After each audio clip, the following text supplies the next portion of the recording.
We invite you to join the North Reading community for our 6th town-wide reading program, an evening of words and music, Tuesday, February 3rd at 7 p.m. at the Flint Memorial Library Activity Room.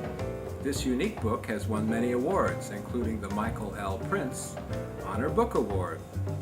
This is a brilliant look at the wartime lives of ordinary, decent people. The St. Louis Post-Dispatch. Copies of The Book Thief are available at the library. Copies will also be available from the Friends at North Reading Reads programs, courtesy of Bookends of Winchester, or support the Friends by purchasing a copy through Amazon.com. This is an evening of words and music and includes Reader's Theater Ray Novack on the accordion with refreshments. I'd like to welcome everybody to the 6th North Reading Reads Community Reading Program.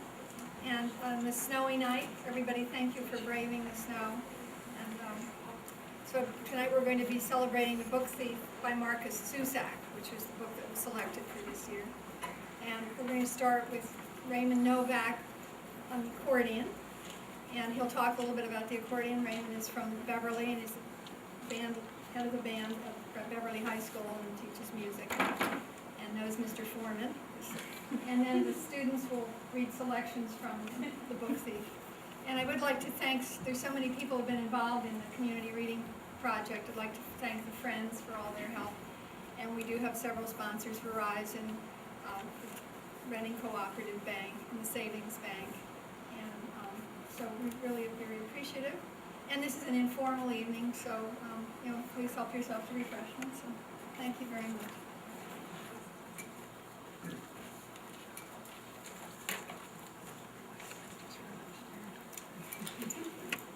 Come on, kids.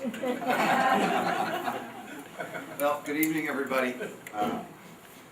When I was asked to play the accordion, I didn't quite understand the connection. And then after I found out about the book, now I understand the connection where one of the main characters, Hans, the father of the heroine. You know what, I'm going to ask you to help me out. It's not me here. Yeah, sure. Okay. Hold on. What's that? Yeah. I actually just bought these accordion straps special for this occasion. So before I try to make some sort of connection with the book and accordion playing, I'd like to just tell you a little bit about myself and about how I actually got started, because I think we're a dying breed. When I was growing up, all my friends were going to the guitar and getting all the girls. Yeah. I was playing in the backyard and someone came knocking door to door doing accordion lessons. So my mother came out in the backyard and said, "Raymond, you're going to do accordion lessons." I said, "Okay." Little did I know I was going to be the brunt of many jokes for the rest of my life. Matter of fact, I had a gig a couple of weeks ago. I went to Lynn, a tough place of town, and I was checking with the guys. I went inside to find out if I was in the hall, and I made sure my accordion was in the back seat of the car. I came out to the car, and sure enough, the window was broken. There were 4 more accordions in the back seat. So, anyway, along the way, I learned a lot of other instruments, but I always kept on coming back to the accordion because I felt it was probably the toughest one of everything. I play about 10, 15 instruments, but I think this is the toughest one, primarily because of the 3 things that you have to do. You have to play a keyboard. As you can see, it's pretty obvious. The keys are a little smaller than that of a piano. You have to pump, similar to that of, actually the basis of this instrument is based on the harmonica. We're blowing in, and there's reeds inside a harmonica. So that's this, okay? And then you have this whole thing called the bass section and bass and chords. So it's like Braille over here. I never see what's going on. I just learned how to hit some buttons and there we go. So, you know.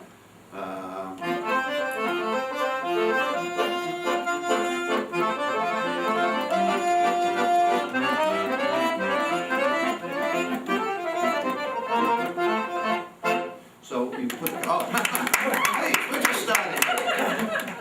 So that was basically it. So when I went to the University of Lowell, where I met Mr. Foreman, actually, even though I played saxophone, trombone, piano, and bass guitar, and all these other instruments, the best one I could play was the one I was studying all throughout my life, and that's the accordion. So I majored on accordion, and at the time we had an accordion ensemble. There were, I think, 13 or 15 of us at the University of Lowell. And then by the time I graduated, I could say I was the best of my class and the worst of my class. I was the only one in my class. And as you can see, that's where the dying breed comes, because it was a very popular instrument. And at the time this book was, well, this book was supposed to take place, it was a very popular instrument, especially over in Europe. So I did a little research to tell you a little bit about the background of the accordion. It actually stems 4,500 years ago from China. However, the development actually took place in Italy and in Germany, and at somewhere in the early 1900s, 200,000 were exported from both those countries each. There was a gentleman named, he was a German clockmaker, his name was Matthias Hohner, and Hohner is still a reputable brand today. And his dates were 1833 to 1902, but what he did was he found a way to mass market this thing. So he would have almost, he was compared to like a Ford, where they would have an assembly line and be able to mass produce the accordions at a reasonable rate. So the fact of this, that an accordion was being played by Hans would not be a far-fetched thing, you know, in relation to how the book pans out. However, this is kind of interesting. Christopher Wagner wrote Das Accordion ein Weltkrieg in the late 20s. Hohner marketed, and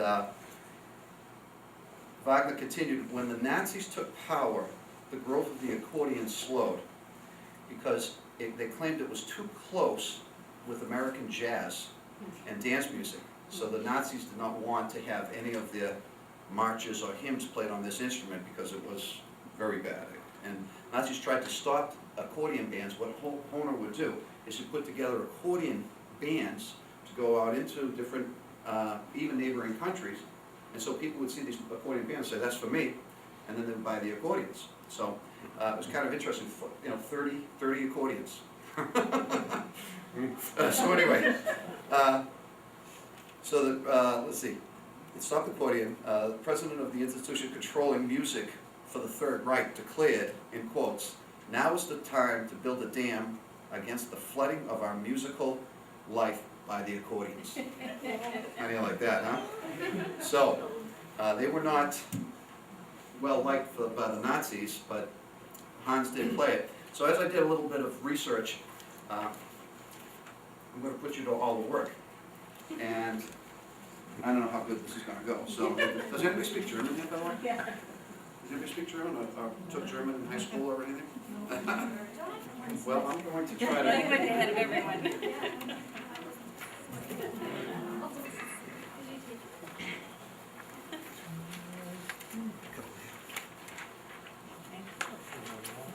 So, we're going to do a little singing. Is that okay? We're going to try to teach you some German. This might be something that our hero in the story might have sung. The very first one is a very recognizable song. In fact, when I was taking accordion lessons, it was one of the first ones I played. And it's called Du du lachst on Hessen. In English, you don't know how good I am for you. So, are you ready to do some singing? Is this something, she said, take it away. So I said, why not? Why don't we do that, okay? Okay, so here's the melody. Let me play it once for you.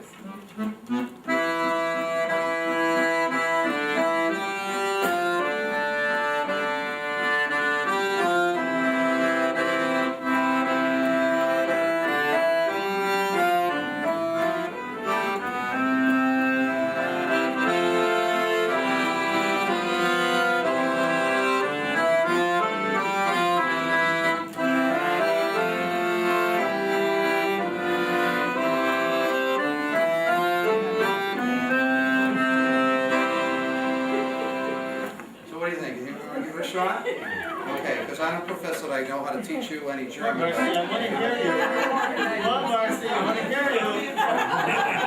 Only of the press, please. There we go. Actually,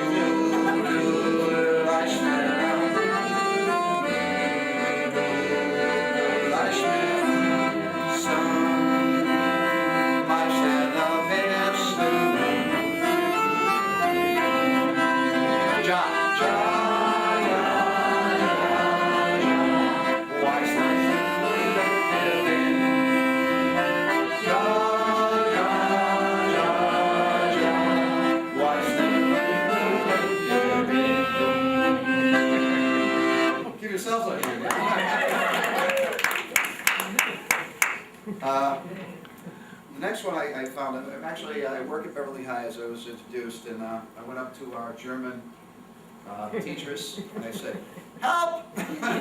Help me out. He handed me a book, and he started flipping through the pages, and he goes, oh, this one goes like this. And he's like singing me the notes. I said, the notes I know, tell me the translation of these things. Would it be apropos to sing for a crowd? So the next one would be like a nursery song, maybe young children would sing. It's a grun, grun, grun, sind alle mein Kleider, would that be? And the English is green, green, green are all my clothes. So the first, it would be teaching children colors. So the second verse would be red, red, red, and white, white, white, and that. I figured we'd just go with the one verse. All right? So let me play that for you, see how you do, okay?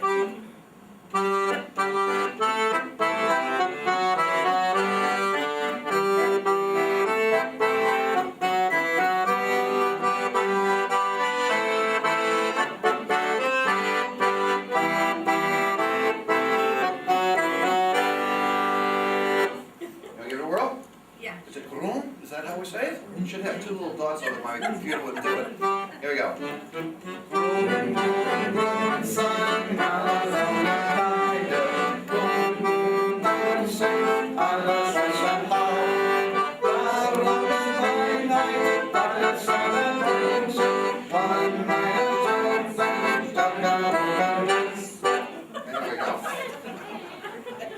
And this is, of course, the English translation, but this was originally, and it's probably recognizable, the song, Sleep Baby Sleep, it is a German folk song. And we can do that one, and it's in English. So.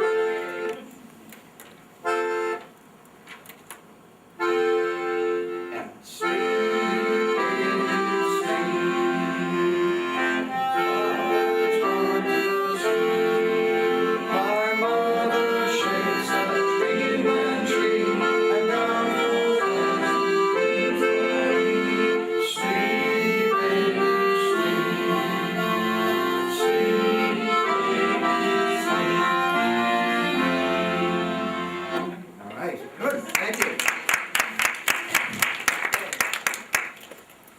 another song, what else would you say about accordions? We're synonymous with polkas. Yeah.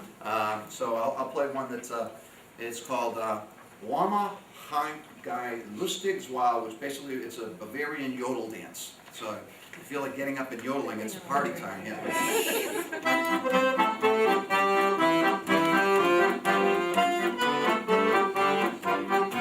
Clap your hands.